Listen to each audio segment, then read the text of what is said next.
Mom is struggling living on her pension. You can work even a bit, should support her. At the inheritance meeting after the death of her husband, Tom, the second son, spoke seriously to the eldest son and his wife. However, it seemed to have no impact on them. What do you mean by support? Just because she only has her pension doesn't mean we can easily give her our money. Exactly. Are you implying that Catherine has always been scheming to grab our money? Suddenly, the eldest son and his wife looked at me with a bitter expression. It wasn't a kind look one would give to a parent. Stop acting like a parasite. It's annoying. That old woman living on her pension should stay out of everything except for ceremonies, and just behave herself. Hey, enough is enough. Tom reprimanded them, but I just looked down, clenching my fists. Not only did they wish for my husband to be gone, but they also complained about the inheritance and even called me a parasite. I made mistakes in how I raised them. I can't take it anymore. Nevertheless, I spoke to the eldest son and his wife with utmost calmness. I understand what you're saying. Let's become estranged. My name is Katherine Johnson.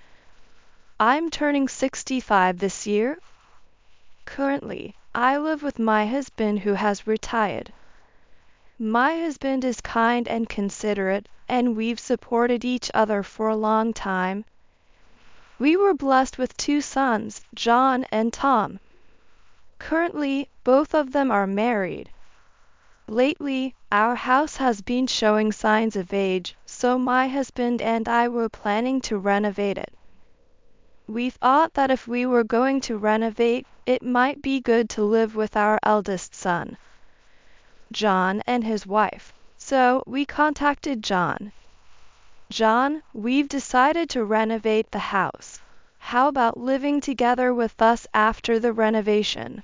When I said this over the phone, John was clearly reluctant. I really can't think of living together. Emily would hate it too. But if we're going to renovate, I want to prepare a room for you two as well. Isn't that just convenient for you? If you have so much money to spare for renovation, just give us some. We'd gladly take that. I could hear Emily, John's wife, saying over the phone, living together is seriously impossible. I see. Okay, forget about what I just said. The eldest son and his wife are always like this. For some reason, they always act superior and treat us coldly. After hanging up the phone, I relayed John's feelings to my husband. He looked a bit saddened, but spoke cheerfully. It can't be helped. Let's renovate our home to be barrier-free so we can live comfortably, just the 2 of us in our old age. Following that, our home was renovated as per our wishes, transforming into a barrier-free residence. A few months after the renovation was completed, we planned to have a meal with our eldest son and his wife, as well as our second son and his wife. Tom, our younger son, and his wife, Karen, were the first to arrive. Karen is a thoughtful person. She handed me a gift and immediately went to the kitchen to help. Catherine, your cooking is as wonderful as ever. Well, thank you. It's a great help with you assisting, Karen. As they were chatting, the eldest son and his wife arrived. As soon as they arrived, they firmly seated themselves on the sofa and demanded tea. Seeing me preparing the tea, Emily and John made irritated comments. You really don't pay attention, do you? Exactly. We are the guests here, aren't we? Hurry up. As I silently set the tea in front of the 2 of them, Tom chastised John from the side. John, can't you do at least that much by yourself? You stay out of this. I sighed at John's intimidating remarks. Tom and Karen have always been kind to us, but even to Tom, John always had a domineering attitude. However, the reason we invited the siblings this time was that we had an important matter to discuss. As the dinner began, John, who seemed displeased, started speaking while eating. Hey, Dad, you called us here for some reason, right? Spit it out quickly. Yes, well, my husband glanced at me, and I gave a slight nod. The truth is, I've been diagnosed with lung cancer. Tom and Karen looked genuinely shocked, but the faces of John and Emily didn't change much. Dad, what's the current situation with the cancer? Tom asked in a trembling voice, and the husband responded quietly. I'll be hospitalized starting next week, but it has already metastasized throughout my body. And I've been given only 6 months to live. No. Karen covered her mouth, trying to hold back tears, and I bit my lip. Well, Dad is getting old after all. John remarked, as if it were about someone else. Emily said, Well, you can't beat age, right? My uncle also passed away quickly from stomach cancer. Their insensitive words made me angry, and I couldn't help but raise my voice. Would you two please stop? Catherine, let's not go any further. But my husband calmed me down and started speaking quietly to our children. I want to ask you all to look after Catherine after I'm gone. Of course, Dad. I'll take good care of Mom, so don't worry. That's right. Please focus on taking care of yourself. Tom and Karen spoke reassuringly. However, the elder son and his wife seemed busy with their phones, seemingly ignoring the father's words. After the meal, the gathering came to an end. Since John and Emily left swiftly, I went outside to see Tom and Karen off. Mom, I know it's tough, but please stay strong. We'll definitely help out too, so please let us know if you need anything. Thank you, Tom, Karen. They had such a conversation, and so off Tom and Karen. Since my husband preferred palliative care over surgery and chemotherapy, he was admitted to a hospice the following week.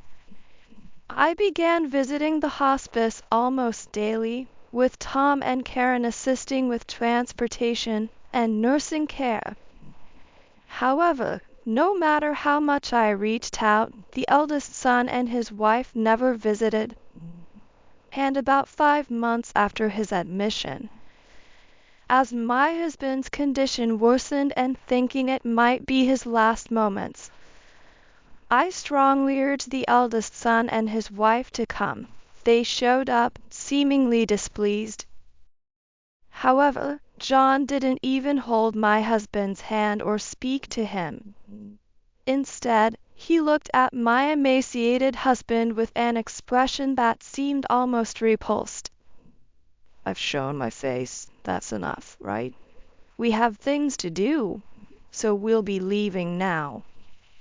The eldest son and his wife said so and left the patient room hurriedly in less than 10 minutes. Right after they left the room, I noticed that Emily had forgotten her jacket. I chased after them to return it. As I approached the corridor from the stairs, I spotted the eldest son and his wife slowly descending. They didn't notice me and were having a conversation. Seems like Dad's really reaching the end. Hey, what happens to the inheritance once your father's gone? John grinned slyly in response to Emily's question. Even though Dad was just an ordinary office worker, Mom and the others recently renovated the house and are living quite comfortably. Maybe they've been investing in stocks or something. we can probably expect a decent inheritance. Haha. Yee, I'm so excited. I've been wanting to go on an overseas trip, and I want a designer bag too. Yeah, we just need to wrap things up quickly now. Haha. Hearing their conversation, I couldn't help but tear up. I couldn't bear to let my husband hear such a conversation. In the end, I couldn't confront the two of them and simply returned to the patient room. 2 weeks later, my husband passed away. I cried for a long time by my husband's side, but Tom and his wife Karen were there to comfort me. With their support, I managed to take on the role of the primary mourner and successfully oversee the funeral proceedings without any issues. After the funeral, when it was just family left, John spoke up, seemingly unable to wait any longer. Hey, about Dad's inheritance.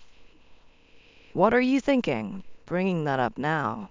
We just had the funeral today. Tom quickly reprimanded him, but John glared back at Tom. You, being the younger son, should just stay quiet. I let out a sigh. We'll have a discussion about the inheritance next week.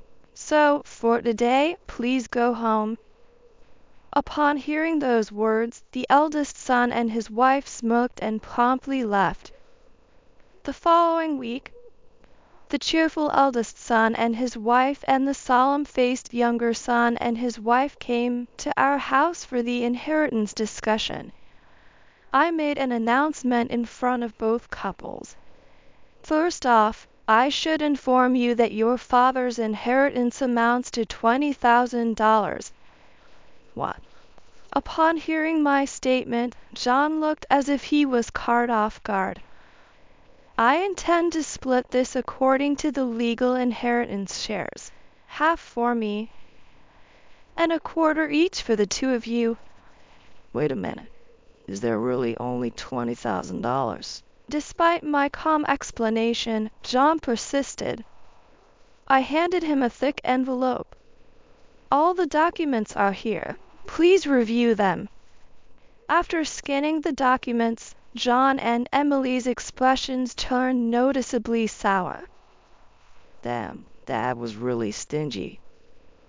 Are we only getting $5,000? That's so little. If that's the case, we should get the house too. In the face of the clearly discontented couple, Tom spoke with a voice filled with anger. Mom is living in that house. I don't care about that. It's probably because of those renovations that there's no money left. Exactly. If the inheritance is this small, then hand over the house. Facing the frustrated couple, I calmly spoke up.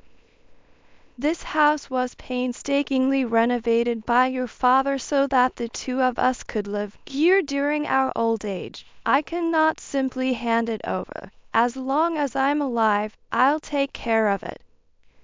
What? Trying to profit all by yourself is unfair. John, with a fury as if he was about to lunge at me, glared intensely.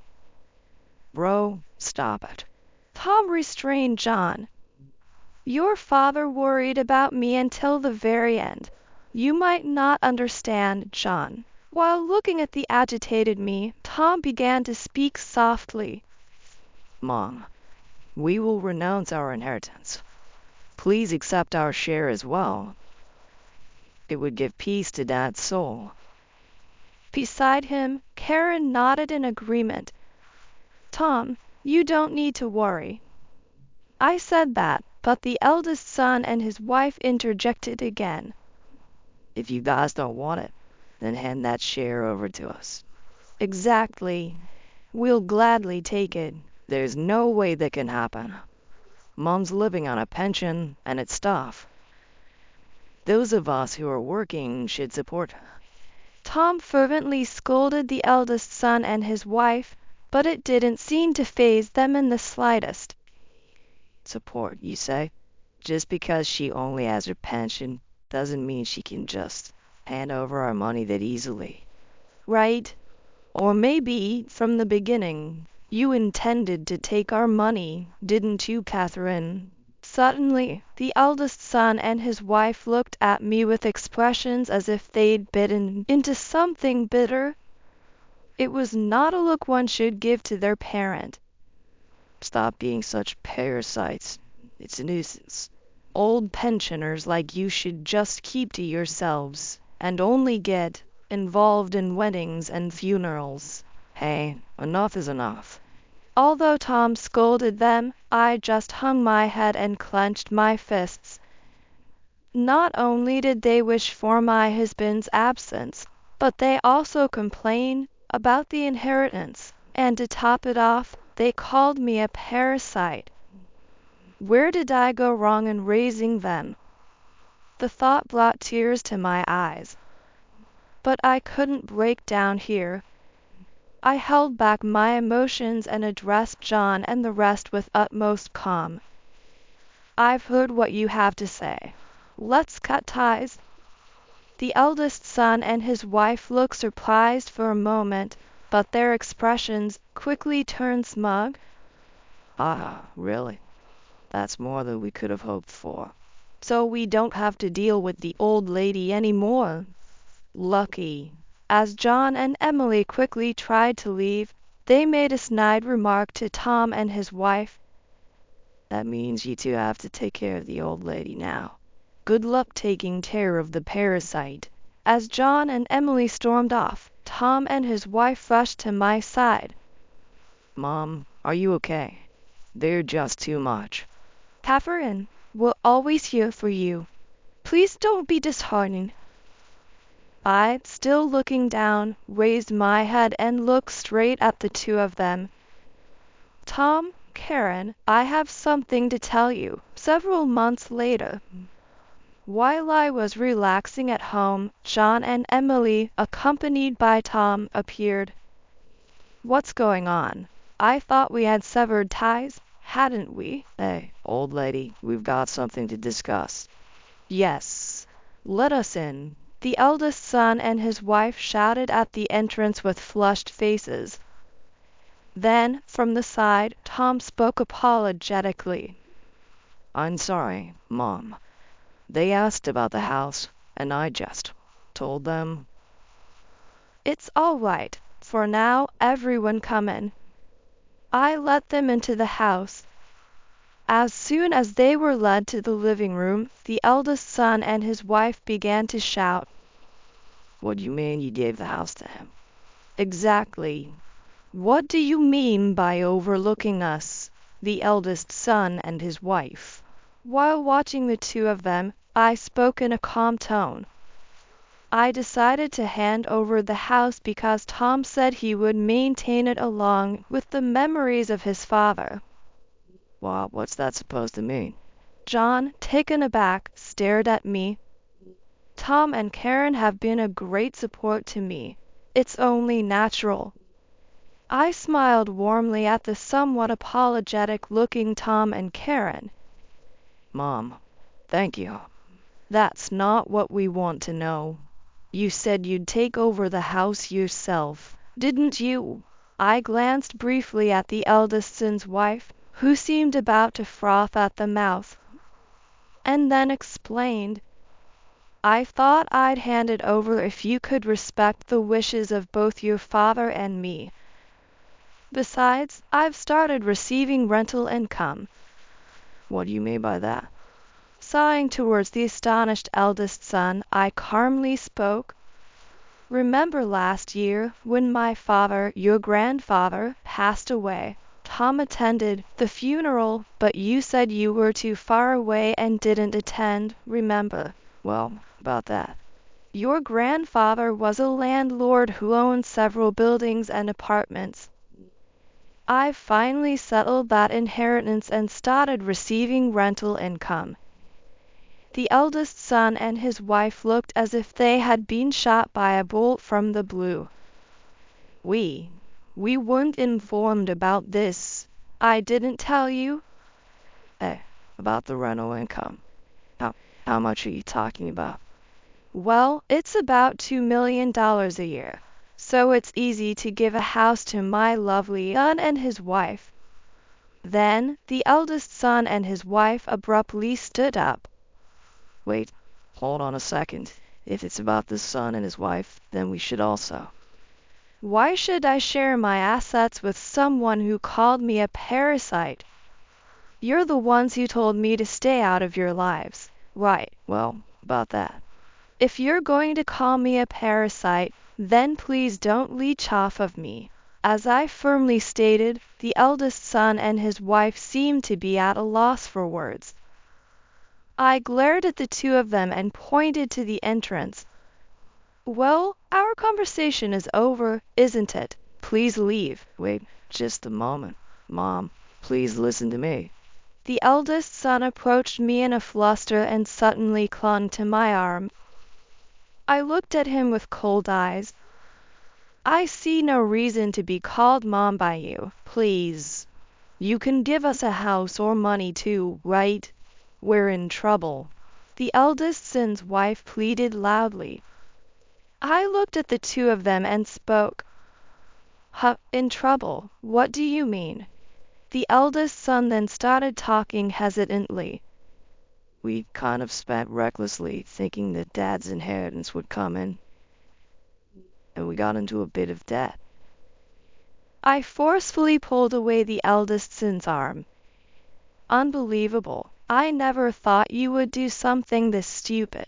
You sowed the seeds of your own actions, so deal with it yourselves.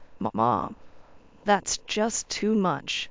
I addressed the frustrated expressions of the eldest son and his wife. From now on, I'll start transferring the assets to Tom through lifetime gifts. I won't give a single dollar to you, whom I've severed ties with. Don't ever bother me again. Tom stood up, raising the eldest son and his wife who had slumped down. If you understand, then leave quickly. Don't come your mom or us from now on. Tom assured the two of them out like deflated balloons. As I was still catching my breath, Tom patted my back. Afterward, the eldest son and his wife apparently kept borrowing more money to pay off their debt, eventually leading to bankrupt. I heard that their apartment is in shambles, and they constantly argue with each other at night. For them, who couldn't even prioritize their family, there doesn't seem to be a promising future. As for me, I handed the house over to Tom and bought an assisted living apartment nearby. Tom and his wife often come to visit, and recently, a cute grandchild was born. Moving forward, I want to cherish each day while building a good relationship with my second son's family. That's my plan for the future.